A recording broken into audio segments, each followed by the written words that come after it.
بسم الله الرحمن الرحيم.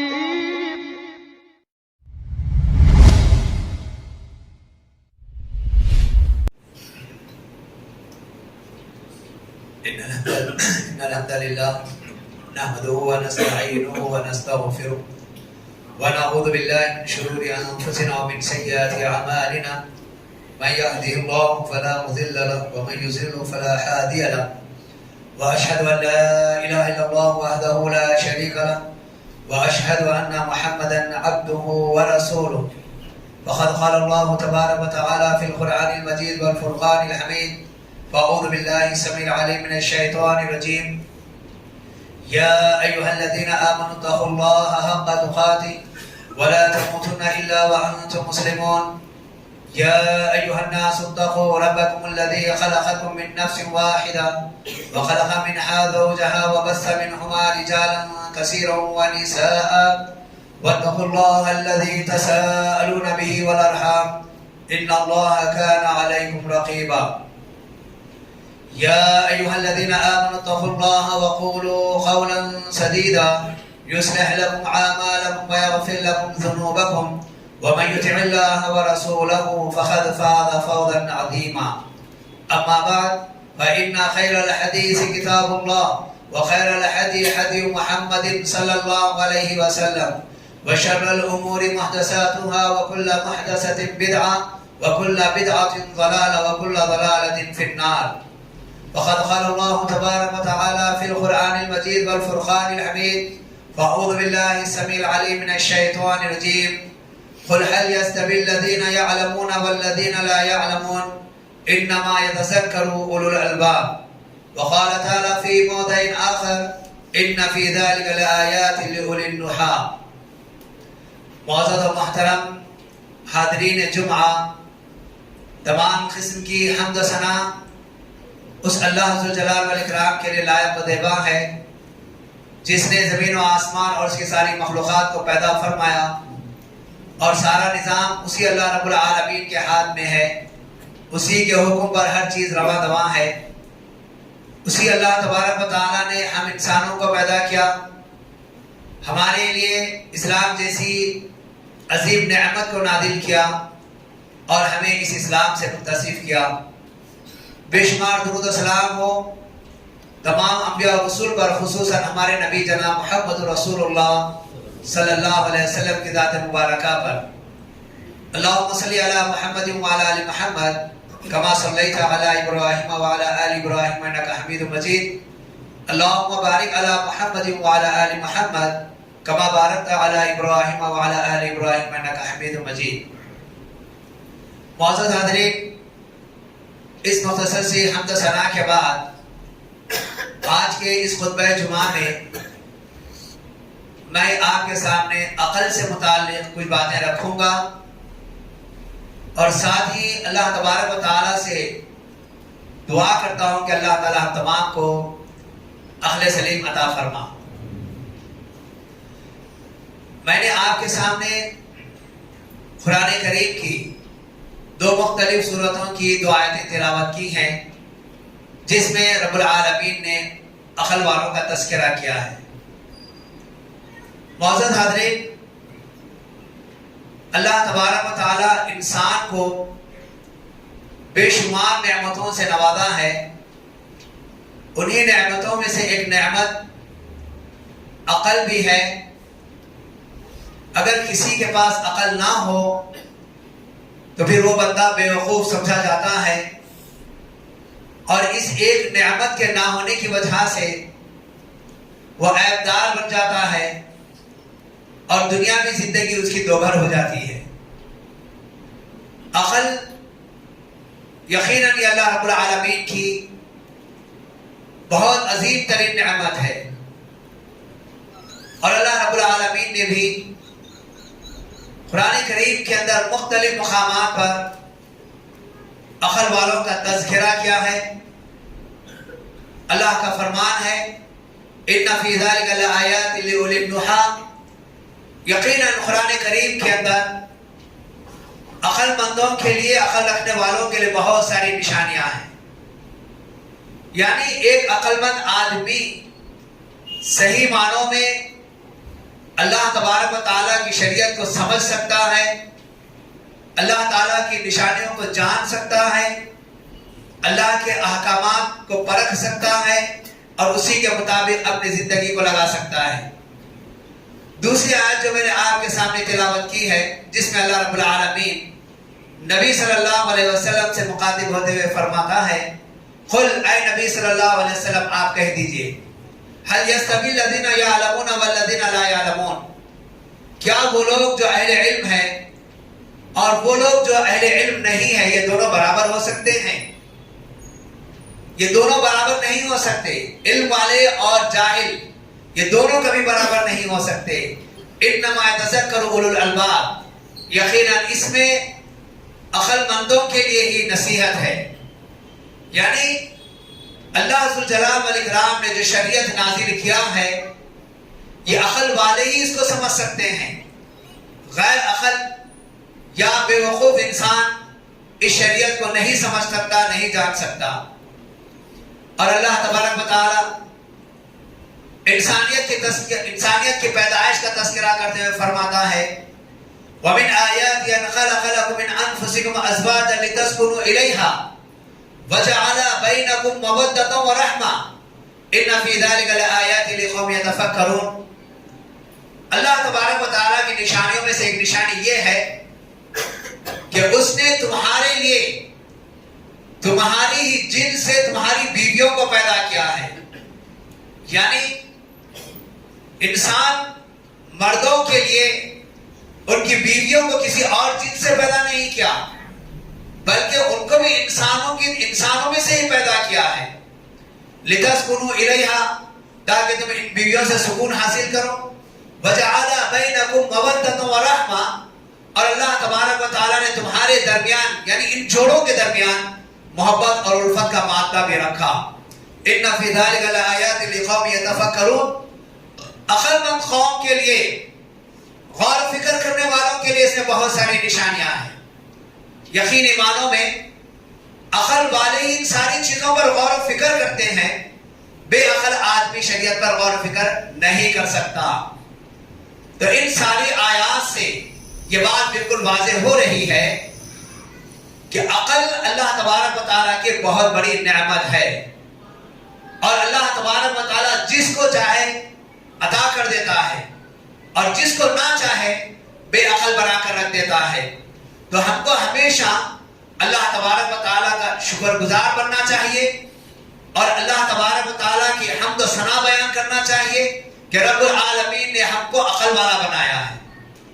اسی بنیاد پر ہم دنیا کی ساری چیزوں پر غور و فکر کرتے ہیں، اسی عقل کی بنیاد پر اچھائی اور برائی کو ہم سمجھنے والے بنتے ہیں، اسی عقل کی وجہ سے ہم جائز اور ناجائز، حلال اور حرام میں تمیز کرنے والے بنتے ہیں۔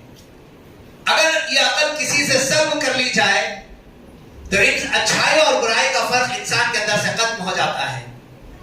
تو آئیے عزیزان محترم، اس عقل کے مقابلے میں دوسری چیز ہے نقل، جس کو ہم کہیں گے شریعت۔ شریعت کو نقل کہا جاتا ہے۔ اس نقل کردہ چیز میں کسی چیز کو ہم شامل نہیں کر سکتے اور اس میں سے کسی چیز کو ہم نکال نہیں سکتے۔ اور یہ نقل ایک ایسی چیز ہے کہ ہماری عقل کو، چاہے ہم عقلی طور پر کتنے زیادہ مضبوط کیوں نہ ہو، یہ ذمہ داری ہماری بنتی ہے کہ عقل کو ہم نقل کے پیچھے رکھیں، نقل سے آگے نہ لے جائیں۔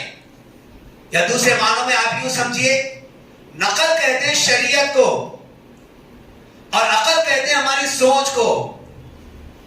نقل اللہ تبارک و تعالیٰ کی نازل کردہ ہے اور یہ ہماری جو عقل ہے یہ محدود ہے، ایک دائرے تک ہے۔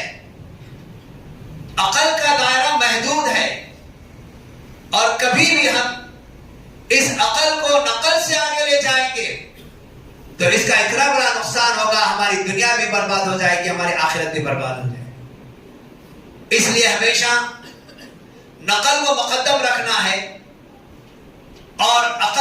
مؤخر رکھنا ہے، پیچھے رکھنا ہے۔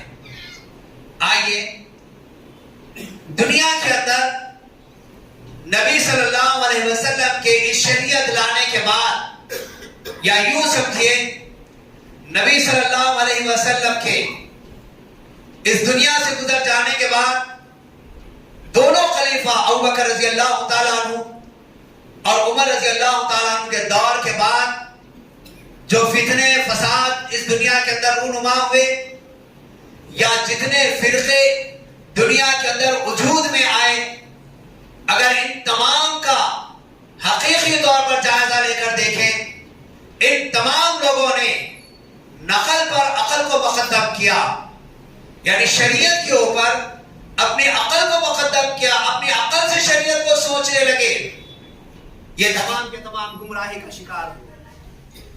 عزیزان محترم، اگر آپ دیکھیں نبی صلی اللہ علیہ وسلم کے بعد سب سے پہلا فرقہ بنا شیعہ کا۔ اس شیعہ فرقے کے اندر جملہ 21 فرقے بنے۔ اس کے بعد دوسرا فرقہ وجود میں آیا خوارج کا۔ خوارج کے اندر 22 فرقے وجود میں آئے، شیعہ میں 21 فرقے آئے اور خوارج میں 22 فرقے آئے۔ اس کے بعد تیسرا فرقہ بنا قدریہ کا، اور اس میں 16 فرقے وجود میں آئے، اور چوتھا فرقہ بنا مرجئہ کا، جس میں 13 فرقے وجود میں آئے۔ اگر آپ شیعہ کے 21، خوارج کے 22 اور قدریہ کے 16 اور مرجئہ کے 13 ان تمام فرقوں کو جمع کریں گے تو ان کی جملہ تعداد ہوتی ہے 72۔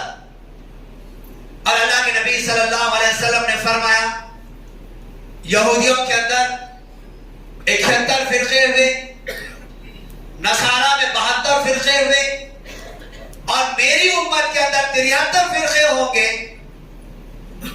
اور ان میں سے 72 فرقے گمراہی کا شکار رہیں گے، اور ایک ہی فرقہ جو جنت میں جائے گا۔ اللہ کے نبی صلی اللہ علیہ وسلم نے اس کی تعریف بھی بیان فرما دی، وہ فرقہ ناجیہ ہے، وہی فرقہ طائفہ ہے، اور وہی جسے آج ہم اہل حدیث کہتے ہیں یا جسے ہم سلفی کہتے ہیں۔ جو فرقہ خالص کتاب و سنت کو مانے گا، اور ابتدا سے لے کر اب تک دیکھ لیجئے ہر اٹھنے والے فتنے کا جواب یہی طائفہ منصورہ نے دیا۔ اللہ کے نبی صلی اللہ علیہ وسلم نے فرمایا لا تزال طائفة من امتی ظاہرین علی الحق لا يضرهم من خذلهم حتى يأتي اللہ بأمر، کہ ایک جماعت جو حق پر قائم رہے گی، نقصان پہنچانے والے اسے نقصان نہیں پہنچائیں گے، یہاں تک کہ اللہ تبارک و تعالیٰ کا حکم آ جائے گا، قیامت قائم ہو جائے گی۔ اسلام کے اندر صرف ایک جماعت باقی رہ جائے گی جو اپنی عقل کو نقل سے پیچھے رکھے گی اور ہمیشہ نقل کو مقدم رکھے گی، یعنی قرآن و حدیث کو، شریعت کو مقدم رکھے گی اور اپنی عقل کو پیچھے رکھے گی۔ یہی ایک جماعت ہے۔ اور نبی صلی اللہ علیہ وسلم کے اس فرمان کے بعد اگر آپ دنیا کا جائزہ لیں یا ابتدائی دور میں دیکھ لیں، شیعہ کے 21 فرقے، خوارج کے 22 فرقے جو اس دور میں وجود میں آئے، اور اس کے بعد قدریہ کے 16 اور مرجئہ کے 13، ان 72 فرقوں کو اگر ہم دیکھیں گے، ان کی اثر اگر ہم جانیں گے، ان تمام نے اپنی عقل کو نقل سے مقدم کر دیا تھا، شریعت کو اپنی عقل سے سوچنے لگے تھے، جس کی وجہ سے یہ سارے کے سارے فرقے گمراہ ہوئے۔ اور آج جتنی فرقے اس دنیا کے اندر موجود ہیں، جتنی جماعتیں اس دنیا کے اندر موجود ہیں، ان تمام کو کا جائزہ لے کر دیکھیں، سوائے طائفہ منصورہ کے علاوہ ان تمام نے اپنی عقل کو نقل پر مقدم کیا، اور یہ ابتدا میں جو 4 فرقے نکلے تھے، شیعہ، خوارج، قدریہ، مرجئہ، ان تمام کی تعلیمات کو اپنانے والے یہ سارے کے سارے فرقے آج موجود ہیں۔ آپ غور کر کے دیکھ لیں، کسی بھی جماعت کو لے لیں، کسی بھی فرقے کو لے لیں، ان کے نظریات کو دیکھیں، ان کے عقائد کو دیکھیں، ان کی تعلیمات کو دیکھیں، یہی شیعہ، خوارج، قدریہ، مرجئہ سے کہیں نہ کہیں کا تعلق ضرور ملے گا، اور یہ گمراہ فرقے رہے۔ معزز حاضرین، ان کی گمراہی کی وجہ کیا بنی؟ ان کی گمراہی کی وجہ انہوں نے شریعت کو اپنی عقل سے سمجھا۔ عقل جو اللہ رب العالمین کی نعمت ہے، اس نعمت کا انہوں نے صحیح استعمال نہیں کیا۔ ایک نعمت عظمیٰ ان کو ملی تھی، یہ اس کی قدر کرتے اور اپنی عقل سے شریعت کو سمجھتے، انہوں نے یہاں پر تجاوز کیا، اپنی عقل کو بہت کچھ جان کر شریعت کو انہوں نے پیچھے کر دیا، اور اپنی عقل کے مطابق شریعت کو سمجھنے کی کوشش کی، جس کی وجہ سے سارے کے سارے گمراہ ہوئے۔ دیکھیے، علی رضی اللہ تعالی عنہ واضح طور پر کہتے ہیں، ہم سب بھی اس مسئلے کو بخوبی جانتے ہیں کہ مسا موزے اگر ہم پہنے ہوئے ہیں، مقیم کے لیے 1 دن مسا کرنا ہے، مسافر کے لیے 3 دن مسا کرنا ہے، اور مسا کا طریقہ اللہ کے نبی صلی اللہ علیہ وسلم نے بتا دیا۔ پیر کے پنجے پر اوپری حصے پر صرف اس طریقے سے ہاتھ پھیر لینا، یہ مسا کا طریقہ ہے۔ علی رضی اللہ تعالیٰ عنہ کہتے ہیں کہ اگر ہم لو کان الدین بالرأی، اگر ہم اس دین کو اپنی عقل سے سوچتے تو ہماری عقل یہ بتاتی ہے کہ گندگی تو پیر کے نچلے حصے پر لگتی ہے اور مسا بھی نچلے حصے پر کرنا ہے، اگر ہم اپنی عقل سے سوچتے۔ لیکن نقل شریعت نے بتا دیا ہے پیر کے اوپری حصے پر ہم کو مسا کرنا ہے، یہ ہے نقل۔ اگر ہم عقل سے دیکھیں تو مسا کا طریقہ بدل جائے۔ اور اسی طریقے سے عمر بن خطاب رضی اللہ تعالی عنہ طواف کے دوران حجر اسود سے مخاطب ہوتے ہیں اور کہتے ہیں کہ انی لعالم انک حجر لا تنفع ولا تضر، کہ یقیناً میں جانتا ہوں تو ایک پتھر ہے، تیرے اندر نہ نفع کا مادہ موجود ہے نہ نقصان کا مادہ موجود ہے، تو نفع بھی نہیں دے سکتا، نقصان بھی نہیں دے سکتا، بس ایک پتھر ہے۔ لیکن میں نے اللہ کے نبی صلی اللہ علیہ وسلم کو دیکھا ہے کہ اللہ کے نبی صلی اللہ علیہ وسلم نے تجھے بوسہ دیا ہے، اسی بنیاد پر میں بھی تجھے بوسہ دیتا ہوں۔ اگر عقل سے سوچے، اس پتھر کے اندر نہ نفع موجود ہے نہ نقصان موجود ہے، اگر انسان یہاں پر اپنی عقل کو مقدم کر دے، وہ حجر اسود کے بوسے سے انکار کر دے گا، وہ دور ہو جائے گا۔ لیکن اللہ کے نبی صلی اللہ علیہ وسلم نے اس کو بوسہ دیا ہے، یہ شریعت کے اندر داخل ہے، عقل نہیں مانتی، اس کے باوجود بھی وہاں پر حجر اسود کو بوسہ دینا چاہیے، کیونکہ ہماری شریعت کے اندر ہے۔ تو ہر مقام پر اگر ہم شریعت کو آگے رکھیں گے، نقل کو آگے رکھیں گے اور اپنی عقل کو پیچھے رکھیں گے، ہم گمراہی سے بچ جائیں گے۔ عزیزان محترم، اب آئیے تھوڑا سا ہم اپنے آپ کا جائزہ لیں یا اپنے معاشرے کا جائزہ لیں، تو کئی ایسے معاملات ہیں جہاں پر ہم نے شریعت سے بڑھ کر اپنی عقل کو دخل دیا ہے، اپنی عقل سے ہم نے سوچا ہے، اور کئی معاملات میں ہم شریعت کے خلاف عمل کرنے لگے ہیں۔ اللہ تبارک و تعالیٰ نے یہ عقل دیا ہے، اس کا فائدہ صحیح طور پر ہم نہیں اٹھا سکے، ہم نے شریعت کے مخالفت میں اپنی عقل کو استعمال کیا ہے۔ جتنے فتنے عروج میں آ رہے ہیں، جتنے اختلافات برپا ہو رہے ہیں، جتنا انتشار کا ماحول ہے، یہ سب ہماری عقل کا غلط استعمال کرنے کا نتیجہ ہے۔ اگر ہم شریعت کو سامنے رکھ کر اپنی عقل کا استعمال کرتے یہ ساری کی ساری برائیاں ختم ہو جاتی. بتائیے کیا صحابہ اکرام کے اندر اختلاف نہیں ہوا؟ کیا صحابہ اکرام کے اندر انتشار کا ماحول پیدا نہیں ہوا؟ ایسے ماحول اس دور میں بھی پیدا ہوئے، لیکن انہوں نے اپنی عقل کو، اپنے سارے معاملات کو پیچھے کر دیا، سامنے نقل کو رکھا، شریعت کو رکھا. اس شریعت کی بنیاد پر ان کو اپنے فیصلے کروا لیا کرتے تھے جس سے سارا ماحول درست ہو جاتا. عزیزان محترم، شریعت کے مقابلے میں اپنی عقل کو اگر مقدم کریں گے، جھوٹ وہاں پر آئے گی، وعدہ خلافی وہاں پر آئے گی، امانتوں میں خیانت وہاں پر آئے گی، بہت ساری برائیاں وہاں پر جنم لے لے گی. اگر اس کو اپنی عقل کو پیچھے کر لیتے ہیں، شریعت کے دائرے کے اندر کر لیتے ہیں، تو پھر ایسی صورت میں بہت سارے خامیوں کا، برائیوں کا خاتمہ ہو جاتا ہے.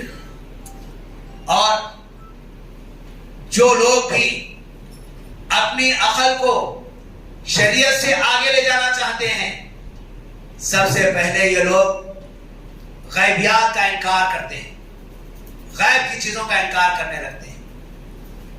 اور غیب کی چیزوں میں کون سی چیزیں داخل ہیں؟ ایمانیات غیبیات کے اندر داخل ہے.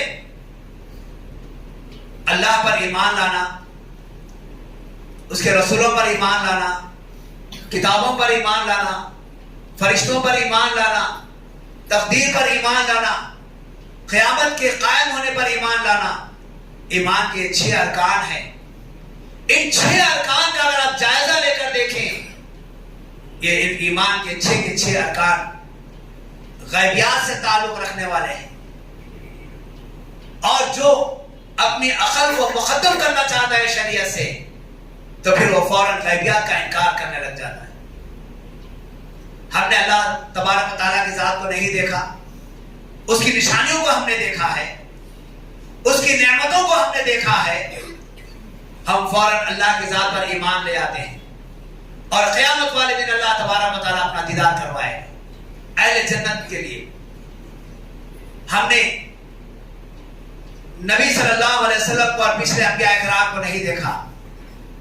ہم اس رسول پر بھی ایمان لاتے ہیں اور پچھلے رسولوں پر بھی ایمان لاتے ہیں، اور ان رسولوں کے اندر لا نفرق بین احد من رسل، کسی رسول کے اندر ہم کوئی تفریق نہیں کرتے. ہم دیکھے بغیر ایمان لے آتے ہیں. ہم نے قرآن مجید کے علاوہ اللہ کی دیگر کتابوں کو صحیح حالت میں نہیں دیکھا. فرشتوں کو ہم نے ان کے اصلی وجود میں ہم نے نہیں دیکھا. ہمارا ایمان ہے.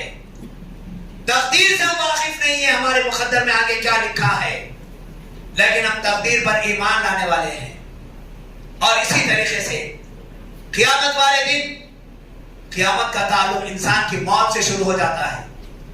خبر کے احوال سے، احوال کو ہم نے نہیں دیکھا، لیکن ہمارا ایمان ہے خبر کے اندر اللہ تبارک و تعالیٰ جزا و سزا دینے والا ہے. نیک لوگوں کو آرام سے سلائے گا، برے لوگوں کو خبر سے عذاب شروع ہو جائے گا. خبر میں ہی سوالات کیے جائیں گے، خبر کو نور سے بھر دیا جائے گا، یا خبر کو برے لوگوں کے لیے تاریک کوٹھی بنا دی جائے گی. میدان محشر کے جتنے معاملات ہیں، ان چیزوں کو ہم نے نہیں دیکھا، لیکن ہمارا کامل ترین طریقے سے ایمان ہے. جتنے لوگوں نے اپنی عقل کو نقل پر مقدم رکھا، یہ سارے کے سارے لوگ غیبیات سے انکار کرنے لگے. میں آپ کو بتاؤں، میں نے آپ کے سامنے ابتدا میں جن فرقوں کا تذکرہ کیا ہے، ان کے اندر یہ سارے لوگ آ جاتے ہیں. ایک تو یہ کہ یہ لوگ قبر کے عذاب کے منکر پائے جائیں گے، خبر میں بندے کو راحت کے اور خبر میں بندے کو سزا کے تعلق سے انکار کرنے والے پائے جائیں گے. ان کا یہ کہنا کہ جب اللہ تبارک و تعالیٰ قیامت والے دن فیصلہ کرے گا تو پھر خبر میں عذاب پہلے سے کیوں دیا جائے گا؟ اللہ تبارک و تعالیٰ قیامت میں جب فیصلہ کرنے والا ہے تو خبر میں راحت کیوں پہنچائے گا؟ اس طریقے سے انہوں نے خبر کے عذاب کا انکار کیا. اور کچھ لوگ پل صراط کا انکار کرتے ہیں، کچھ گمراہ فرقے ایسے پلسرات کا انکار کرتے ہیں، اور کچھ لوگ حوض کوثر کا انکار کرتے ہیں، کہتے ہیں کہ اللہ تبارک و تعالیٰ جب جنت کو بنایا ہے تو اس سے پہلے حوض کوثر کا پانی پلایا جانا، اور اس کے بعد یہ کہنا کہ جنت میں جانے تک انہیں پیاس نہیں لگے گی، کیا معنی رکھتا ہے؟ انہوں نے اپنی عقل سے سوچا اور فوراً حوض کوثر کا انکار کر دیا، اور میزان قائم ہونے سے پہلے اللہ کے نبی صلی اللہ علیہ وسلم کی شفاعت کا انکار کیا۔ یہ کیسے ہو سکتا ہے کہ ساری انسانیت کی شفاعت اللہ کے نبی صلی اللہ علیہ وسلم کریں گے تو اللہ تبارک و تعالیٰ میزان قائم کرے گا؟ اپنے عقل سے انہوں نے سوچا، اور اس کے بعد انہوں نے شفاعت کا انکار کیا، جبکہ اللہ کے نبی صلی اللہ علیہ وسلم کی حدیث موجود ہے کہ ساری انسانیت میدان محشر میں رہے گی، میزان قائم نہیں ہوگا، ایک عرصہ گزر جائے گا، ساری انسانیت مل کر آدم علیہ السلام کے پاس جائے گی، آدم علیہ السلام سے درخواست کرے گی کہ اللہ تبارک و تعالیٰ کے سامنے شفاعت کرے، سفارش کرے کہ میزان قائم ہو جائے۔ آدم علیہ السلام انکار کر دیں گے، معذرت چاہ لیں گے، نوح علیہ السلام کی طرف اشارہ کریں گے، لوگ نوح علیہ السلام کے پاس جائیں گے، نوح علیہ السلام معذرت چاہیں گے اور ابراہیم علیہ السلام کی طرف بھیجیں گے، ابراہیم علیہ السلام بھی معذرت چاہیں گے، موسیٰ علیہ السلام کی طرف اشارہ کریں گے اور موسیٰ علیہ السلام کے پاس جائیں گے، موسیٰ علیہ السلام عیسیٰ علیہ السلام کی طرف اشارہ کریں گے، وہ بھی معذرت چاہ لیں گے، اس کے بعد عیسیٰ علیہ السلام بھی معذرت چاہیں گے، محمد صلی اللہ علیہ وسلم کی طرف بھیجیں گے، ساری انسانیت اللہ کے نبی صلی اللہ علیہ وسلم کے پاس آئے گی، اور سب کے سب نبی صلی اللہ علیہ وسلم سے اللہ کے سامنے سفارش اور شفاعت کے لیے کہے گی۔ نبی صلی اللہ علیہ وسلم کہتے ہیں کہ میں سجدہ ریز ہو جاؤں گا، جب تک اللہ چاہے گا میں سجدے میں رہوں گا، پھر اللہ رب العالمین ایک وقت آئے گا، مجھے حکم دے گا ارفع رأسک، اے محمد صلی اللہ علیہ وسلم اپنا سر اٹھائیے، سل تعطیٰ، سوال کیجئے آپ کو دیا جائے گا۔ اللہ کے نبی صلی اللہ علیہ وسلم کہیں گے اے اللہ تیرے یہ بندے تجھ سے میزان قائم کرنے کے لیے سفارش کے لیے کہتے ہیں، اور میں سفارش کرتا ہوں کہ ان کے لیے میزان قائم کیا جائے۔